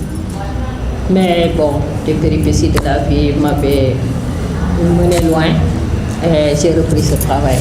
Merci Hussein Diaram. Alors, mon frère, mon beau-frère, mon ami, mon militant, co-militant, le grand Makheli Gassama, ministre de la Culture. Je salue surtout Marie-André Diagne, l'épouse de mon ancien professeur, Mamoussé Diagne. Marie-André connaît toujours, très très contente de revoir, avec son sourire, sa gentillesse et ses idées aussi. Nous avons passé une belle journée hier au Salon du Livre au Féminin, qui est là, Salon du Livre au Féminin. Et je salue surtout la jeunesse sénégalaise, la jeunesse africaine. Parce que Cheikh Anta vous avez dans son cœur. Et quand il a fait son doctorat, quand il a présenté, un journaliste lui a dit, à présent, qu'est-ce que vous allez faire? Il dit, je rentre dans mon pays. Et une semaine après, il avait plié bagage et il est revenu. Sa préoccupation principale, c'était de former la jeunesse à la science, à la technologie. Et surtout, de décoloniser mentalement la jeunesse africaine pour qu'elle soit fière d'elle, pour qu'elle se relève, pas sigi mais sigi taxaw temm, n'est-ce pas? Et malheureusement, on lui a interdit ces lieux de l'université. Et je crois que ces lieux qu'on lui avait interdits durant 21 années, n'est-ce pas? De 60 à 1982, il est devenu, comme je dis, envahissant dans l'université. Ils font Cheikh Anta Diop, boulevard Cheikh Anta Diop, université Cheikh Anta Diop, à pharmacie Cheikh Anta Diop. Alors, comme il disait, Géej Bawan ni tekki loxom mënu ko te Bawan. Seule la vérité compte, c'est elle qui triomphe au bout du compte. Je salue aussi mon cousin Kaonour, c'est Nouroutal, ma soeur qui est venue de l'Afrique du Sud, Neybinta, et une disciple de Cheikh Anta aussi, et Lamine, merci, qui a fait cette belle couture, hein, je suis habillée. Et Baba, qui est venu, avec qui je suis venue, et Dieynaba Diack. Madame Diop, notre épouse, ma belle-sœur, qui est l'épouse de mon frère Bouba Diop. Merci. Excusez-moi de ne pas citer tout le monde, mais je vous vois vous tous, surtout avec le beau boubou là que tu portes, je ne peux pas ne pas te remarquer. Alors, je crois que si Senghor avait dit que certains noms sonnent comme un manifeste, celui de Cheikh Anta Diop sonne comme plusieurs manifestes superposés. La quête des réponses croisées qui m'ont été adressées en divers lieux par diverses personnes m'a conduite à un homme multidimensionnel, notamment Cheikh Anta Diop le savant, Cheikh Anta Diop le politique, Cheikh Anta Diop l'historien égyptologue, le militant panafricaniste. Et chacune de ces dimensions, qui sont maintenant assez connues, parce qu'à part, comme disait Cheikh Anta Diop, quelques soubresauts idéologiques, comme il disait souvent,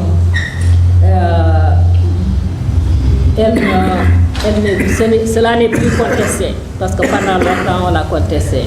Ce n'est plus discutable, mais discuté. Ni discuté, que Cheikh Anta est un savant, que Cheikh Anta a contribué à la politique, que Cheikh Anta est politique, parce que d'abord quand il est arrivé en France, ce qu'il a fait, c'est qu'il a créé l'association des étudiants africains, les panafricanistes.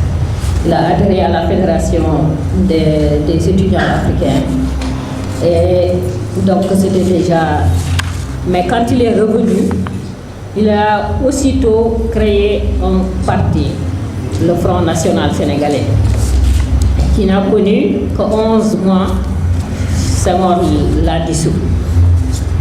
Il a créé à ce moment-là le bloc des masses sénégalaises, BMS, qui a connu une vie de 2 ans et 2 mois. Et on pouvait en parler longuement, mais on n'a pas le temps. Ce que je veux dire simplement, c'est que nous pouvons conclure ces péripéties du combat Senghor-Diop, qui est très très détaillé, comme le disait Bouba dans le livre, avec l'anthropologue Niosséa Douye de l'université Félix Houphouët-Boigny d'Abidjan, en Côte d'Ivoire, qui a dit dans son livre Théophile Obenga, Cheikh Anta Théophile Obenga, on combat pour la renaissance africaine. Je cite, Diop sera l'un des principaux instigateurs de la démocratisation du débat politique au Sénégal, comme le soulignait tout à l'heure professeur Abdoulaye Mankan, où il animera l'opposition institutionnelle au régime de Senghor à travers la création de partis politiques, le Front National Sénégalais en 1961, le RND en 1976, d'un journal d'opposition Siggi, renommé par la suite Tahaou, et d'un syndicat des paysans. Je ne sais pas ce qu'il en est du syndicat des enseignants, est-ce qu'il a été encore à la source. Sa contribution, donc professeur Nionsé a dit toujours, sa confrontation au Sénégal avec le chantre de la négritude serait l'un des épisodes intellectuels et politiques les plus marquants de l'histoire contemporaine de l'Afrique noire. Parce que comme disait Bouba, on a l'impression que c'est aujourd'hui que tout ce débat-là, alors que je crois que dans les temps, ce qui s'est fait, ça ne se refait même plus maintenant. Parce qu'à ce moment-là, il y avait quand même une certaine hauteur et les gens ne se permettaient pas de faire, de descendre à certains niveaux assez bas. Et Cheikh Anta, l'historien égyptologue, qui a eu à être confronté sur sa propre demande avec, comme dit Do Nascimento, avec la fine fleur de l'égyptologie mondiale. Et il était secondé simplement par Théophile Obenga, l'oncle de son Excellence. Et quand même, à la conclusion de l'UNESCO, c'est-à-dire de ce colloque du Caire, dit la très minutieuse préparation des communications des professeurs Cheikh Anta et Obenga n'a pas eu, malgré les précisions contenues dans le document de travail préparatoire envoyé par l'UNESCO pendant 2 ans. On a donné le temps à ces gens-là de préparer une contrepartie toujours égale. Donc ce travail n'a pas eu, il s'en est suivi un réel déséquilibre dans les discussions. Les chérantistes n'essaient bientôt de préciser, je cite, il n'échappera donc à personne, à aucune personne de bonne foi, qu'un tel déséquilibre établit une présomption de scientificité en faveur de la thèse diopienne sur l'appartenance de l'Égypte. Mais comme m'avait dit Mama Konta quand elle m'a invité à Atlanta pour revisiter le legs de Cheikh Anta Diop, quand je venais, elle me dit Awa, on connaît l'œuvre de Cheikh Anta parce que tout est dans ses livres, il a écrit tout. Maintenant, on peut même y accéder par l'internet, mais on ne connaît pas l'homme qui est derrière le savoir Cheikh Anta Diop. Parle-nous de l'homme, s'il te plaît. Et là où on était logé, j'étais avec notre Sénégalais, docteur Doudou Faye, et je ne me rendais pas compte. Je lui disais Cheikh Anta ceci, Cheikh Anta cela pendant 2-3 jours. Au 3e jour, il me dit, si j'étais toi, j'allais écrire un livre sur Cheikh Anta et moi. Parce que tu connais tellement ce grand homme qu'il faudrait que tu partages ce que tu as vu de lui. Mais pendant longtemps, j'avais pensé que les anecdotes que j'avais observées sur la vie sociale et politique de Cheikh Anta n'étaient pas dignes d'intérêt pour figurer même dans un article, à plus forte raison dans un livre. Mais les demandes croisées et persistantes venant de différentes personnes de différents coins du monde finirent par me convaincre que je connaissais un certain nombre de faits qui méritaient d'être partagés avec ceux et celles qui aiment, admirent, croient en Cheikh Anta sans avoir eu la chance comme moi, comme certains, de le connaître. Je découvrais également que la dimension humaine de Cheikh Anta Diop constitue un enseignement tout aussi instructif que sa production intellectuelle et son œuvre scientifique.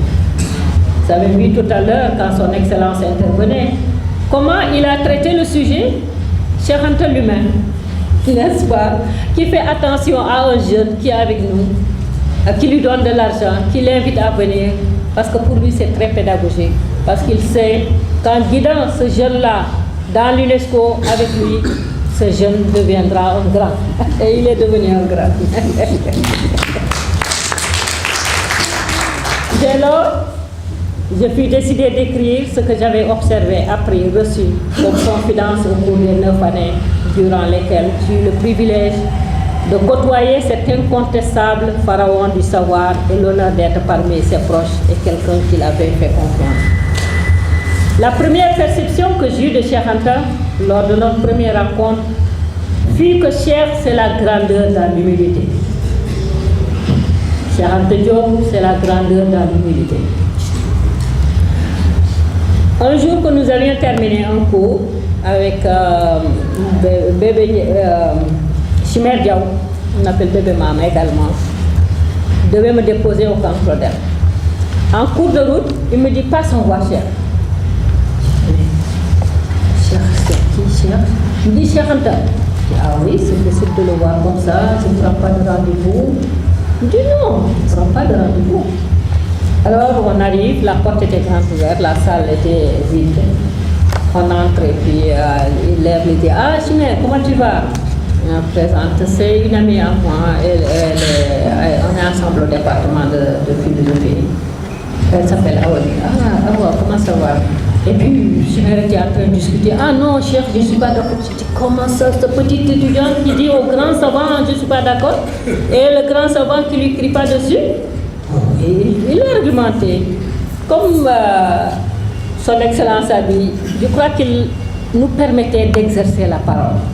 Et c'est ce qui se passait aussi quand on faisait les séminaires presque derrière sa cour, dans sa cour arrière, qui était en fait notre auditorium, n'est-ce pas, Moustapha Diop? Et il y avait comme 50 personnes, 50 jeunes qui l'interpellaient, quelquefois de façon très dure, sans insolence. Et quand il se levait, la première des choses qu'il faisait, c'est qu'il souriait, il lançait un large sourire. Et puis à un moment donné, il dit, ñun bu ñu tolloo ni yéen li ñu doon wax moo gën a ñaw saasu mbelelele. Alors la Haalpulaar comme moi qui ne comprend pas bien le wolof, dit qu'est-ce que c'est que saasu mbelelele? Il dit c'est un couteau qui, même si tu la regardes, il te coupe. Je dis ah, ça c'est grave dangereux. Alors on sort et Chimère avait en fait une vieille tapeau. Il allume, la voiture n'allume pas, et puis il fait un geste, il y avait un garagiste qui était là, il dit, grand, dimbali ma démarré. Alors, Cheikh Nico, waaw ñëwal dimbali ko. Et puis, le monsieur, il pousse. Et quand la voiture de Chimère allume, je regarde derrière, qui je vois co-pousser, les deux mains bien plantées sur la voiture en train de pousser, Cheikh Anta Diop. Chimère, est-ce que c'est bien lui le grand Cheikh Anta, le grand savant dont j'entends parler? Donc vous me parliez du parti, il me dit oui. Ah, mais Maniko Chimère, j'entre dans votre parti. Ce jour-là, je me suis donné un leader.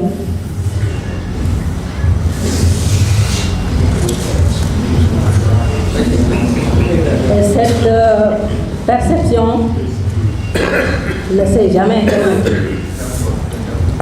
Son habitude aussi de raccompagner ses visiteurs jusqu'à la porte.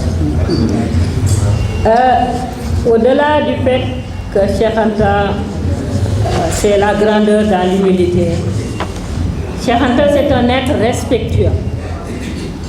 En plus de l'humilité, l'un des traits de caractère de Cheikh Anta, c'est vraiment d'être très respectueux, n'est-ce pas, Fatou? Pour lui, la dignité de l'être humain, je veux que vous m'écoutiez, vous les jeunes. Parce que, comme disait Bouba, si vous dites que vous êtes les héritiers de Cheikh Anta, il faut que vous embrassiez ces valeurs. Pour que vous embrassiez ces valeurs, il faut que vous les connaissiez. N'est-ce pas? Pour lui, la dignité humaine est au centre de tout. Elle passe par le respect de tout un chacun, Moustapha, de tout un chacun, par des relations conviviales, même dans l'adversité. Respecter l'autre est une conviction profonde, presque une seconde nature chez Cheikh Anta. Cette attitude respectueuse vis-à-vis de tous et de toutes doit avoir fait partie de l'éducation qu'il a reçue. Elle a dû lui être inculquée par sa mère Sokhna Maguette, une force tranquille, n'est-ce pas, Moustapha? Cette force spécifique aux femmes africaines qui fait d'elles des rocs que rien ne peut ébranler devant lesquels tout cède tout obstacle de la vie. Quand ce genre de dame bâtit un enfant, celui-ci ne peut être que fort physiquement et mentalement, presque indestructible. Car comme on dit au Québec, elle vous forge une solide colonne vertébrale qui vous permet de vous tenir toujours debout, de garder la tête haute. Cheikh Anta en est la parfaite illustration. Et ceux que Cheikh respectait le plus, ce sont les paysans. Plus qu'un respect, il avait même de l'admiration pour cette paysannerie qu'il considérait comme la dépositaire de la sagesse africaine. Alors que nous disions etc. Ce faisant, les termes baïkati, bawol bawoli, kajor kajori revenaient très souvent dans ses propos.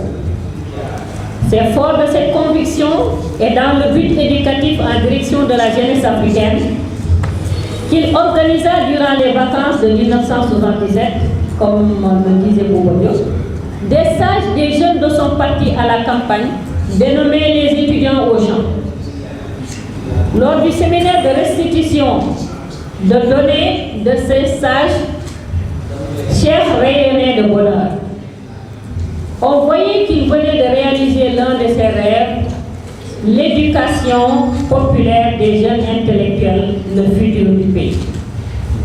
Selon lui, on ne peut pas bien diriger un peuple qu'on connaît mal. Et la meilleure façon de connaître cette paysannerie et d'être sensible à sa cause, c'est de partager la vie de celle-ci et de vivre ainsi ses problèmes. C'est l'unique voie pour trouver des solutions adéquates à leur situation. Cheikh s'acharnait à inculquer aux jeunes le respect, même dans l'adversité. Ce caractère respectueux de Cheikh est reconnu par tous ceux qui l'ont bien connu, tel que le directeur de l'Institut fondamental de l'Afrique noire, le professeur Amar Sam, et aussi Théophile Obenga, son disciple numéro 1, et avec qui il a fait toutes les pérégrinations scientifiques à travers le monde, nous a aussi confirmé l'attachement de Cheikh au respect, même vis-à-vis de ses adversaires les plus farouches à son égard. Pour lui, la pratique de la politique doit aller de pair avec l'éthique. Comprenez, la jeunesse? La pratique de la politique doit aller de pair avec l'éthique, le respect de l'humain, l'empathie et le sens de l'honneur.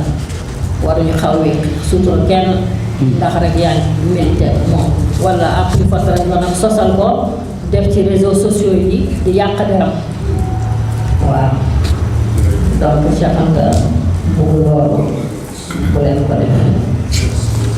Pour lui, nos opposants ne sont pas nos ennemis, nous disait-il. Ils sont nos adversaires. Et il n'y a pas une nuance, il y a une grande différence entre un ennemi et un adversaire. Parce qu'un ennemi, tu peux le détruire si ce n'est pas physiquement, socialement justement, ce qui se passe aujourd'hui. Ou un adversaire, tu peux juste savoir le dessus, surveiller, gagner les élections, etc. Et il disait encore, l'unique héritage que je laisserai à mes enfants, c'est l'éducation. Ce fut le cas. Vivre en conformité parfaite avec ses convictions représente l'une des forces de Cheikh Anta Diop. À mon avis, à mon sens, cette éducation au respect de l'autre dont Cheikh Anta a été porteur et qu'il a transmis tout au long de sa vie à ses enfants, à ses militants, à ses disciples, doit être enseignée au niveau formel et informel aux populations, surtout aux jeunes d'Afrique et du monde. Car le respect est une condition sine qua non de la paix sociale, tant au niveau, au sein de la société, de la famille, de la communauté, de la nation, que du monde. En plus des paysans, Cheikh Anta vouait un respect particulier à la femme. Cheikh Anta est un homme féministe en pratique et en théorie. Certains seront surpris, peut-être choqués, de m'entendre qualifier le savant et le politique Cheikh Anta de féministe. Pourtant, si être féministe, c'est œuvrer pour les droits des femmes, c'est-à-dire l'accès à l'éducation des filles, la possibilité de voter, d'accès à l'emploi, au pouvoir de décision, etc. En d'autres termes, être pour l'équité et l'égalité entre les femmes et les hommes, Cheikh Anta l'est assurément. Ce dans son comportement de tous les jours, mais plus encore dans son entreprise de restauration de la conscience historique africaine et celle de la vérité historique sur l'Afrique et sur le monde.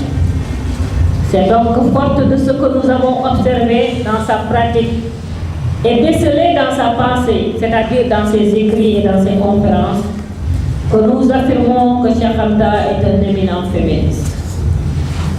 Ce n'est pas une honte. Au contraire, c'est la gloire. Seuls les hommes sensibles, seuls les hommes intelligents sont sensibles aux problèmes des femmes, qui sont vos sœurs, vos mères, n'est-ce pas, vos cousines. Cheikh Anta vouait un respect particulier à la femme, d'abord parce qu'il était humainement un homme bon, et aussi parce qu'il avait découvert que c'est là l'une des valeurs fondamentales de la culture africaine. Il a démontré scientifiquement que la femme était au centre de la vie sociale, politique, économique, culturelle, spirituelle dans l'Afrique traditionnelle, matriarcale. Bien avant toute son intervention bien avant toute intervention étrangère, comme il avait coutume de le dire. C'est dire que le respect de la femme était une partie intégrante de nos us et coutumes, contrairement à ce qu'on pense aujourd'hui. Ce respect de la femme se cristallise autour du dévouement à la mère chez les Africains. Dans son ouvrage Nation nègre et culture, Cheikh montre comment dans les consciences collectives persistent les croyances que si votre mère vous maudit, vous connaîtrez la déchéance, ce qui ne serait pas le cas si c'est le père. D'ailleurs, l'islam ne dit-il pas le paradis est au pied des mères. D'ailleurs, cette valeur de respect de la mère survit même à l'exil forcé, c'est-à-dire, c'est le cas encore chez les Africains d'ascendance, chez les Haïtiens, les Afro-Américains, les Brésiliens, etc. Chez Cheikh Anta, respecter la femme est une attitude naturelle de tous les instants. J'ai souvent observé avec quelle attention il communiquait avec les femmes, qu'elles puissent de celles du milieu rural, des banlieues de Dakar, ou encore des jeunes étudiantes, des militantes de son parti ou de sa propre épouse. Une fois, je suis allée chez lui et ils m'ont retenu à dîner. Certes, c'est Mme Diop qui avait fait la table. Mais une fois que nous sommes assis, s'il y avait quelque chose à... Oh non, pas apporter de l'eau. Ok.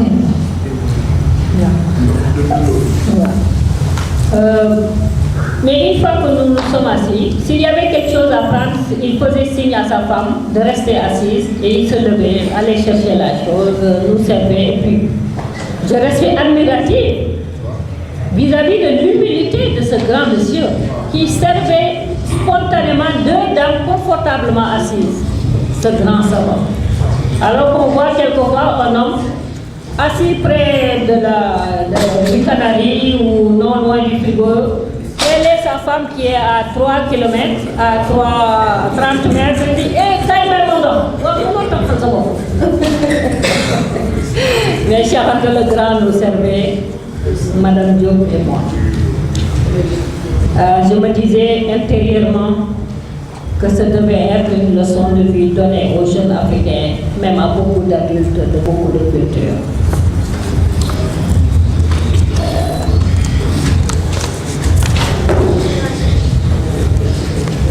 Et Ousin qui avait lu, en fait il y a toute la partie où il montre que la femme doit, quand il dit c'est à l'honneur de nos ancêtres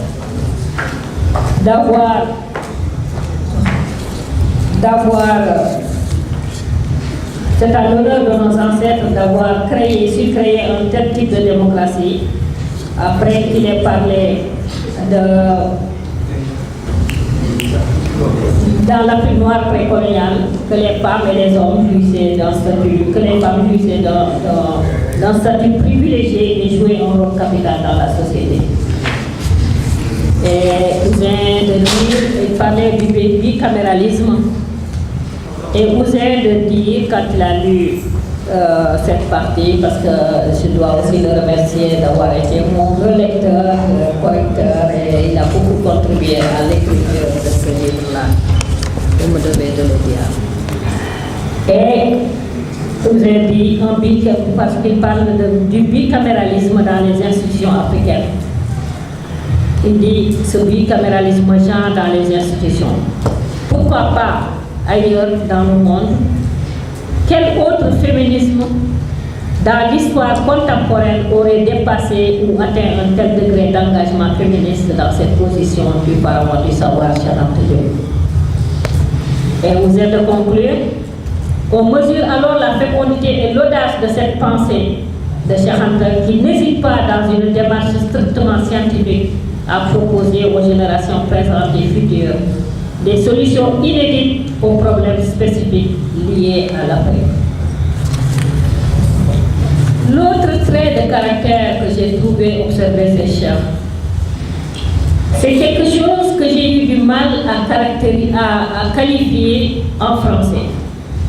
Car ni le mot patience, ni celui du stoïque, comme a suggéré après, ne rendaient totalement compte de cette aptitude de certains humains à encaisser des coups bas, sans se plaindre, sans sortir de leur bon, sans dévier de leurs objectifs, sans se dédire de leurs convictions et surtout sans être ébranlés dans leur engagement. D'où mon option de faire appel au concept sénégalais Wolof, Mouñ en Wolof ou Mouñal en Pulaar pour mieux expliquer ce trait de caractère du grand héros.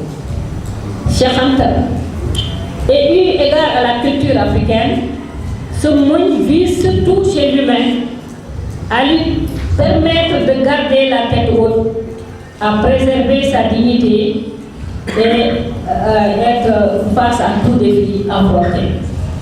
Ce qui n'est pas aisé et requiert du courage et du sang-froid.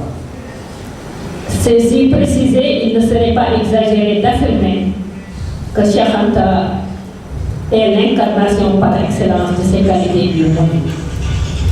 Or, comme disait l'émir Abdelkader, c'est la patience qui révèle les grands hommes.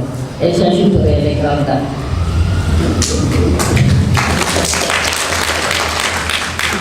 Tant dans sa trajectoire scolaire, universitaire, scientifique que politique, Cheikh Anta fit face à des obstacles majeurs, allant de sévères sanctions à de graves injustices en passant par le cynique ostracisme et d'indignes trahisons de la part de nos hommes, de ces hommes de confiance.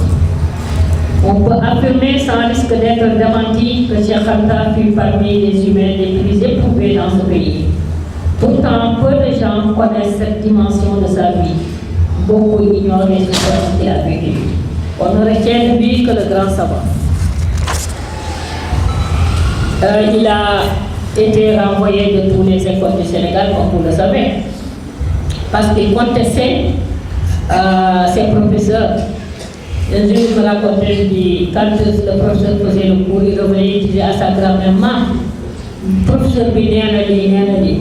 Il dit, maman, dañuy fen rek. Et puis, maman wax ko la version, et le lendemain, il disait au professeur, ah, mais vous avez dit ça, mais c'est pas comme ça, hein. C'est comme ça, comme ça, comme ça. Finalement, il a été viré de lycée pour le level.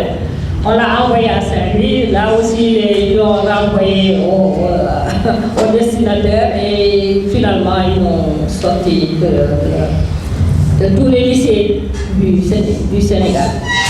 Et c'est par des cours du soir que sa mère lui payait, qu'il a passé au mois de juin la session de juin.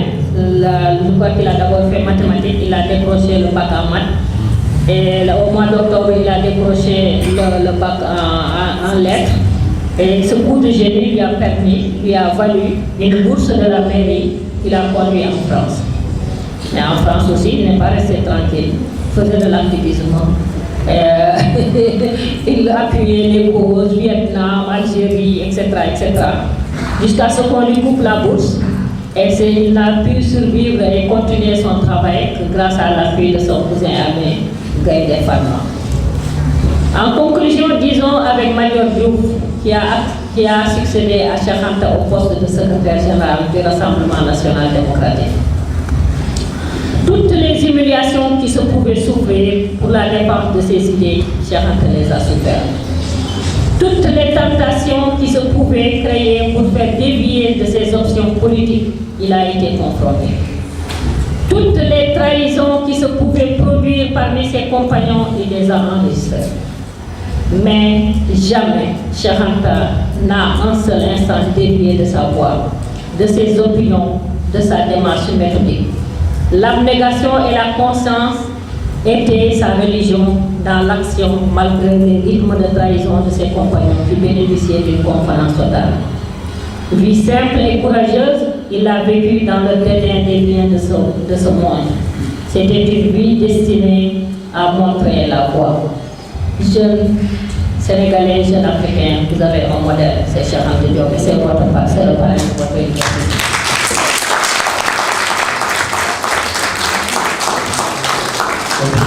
Un bon timing.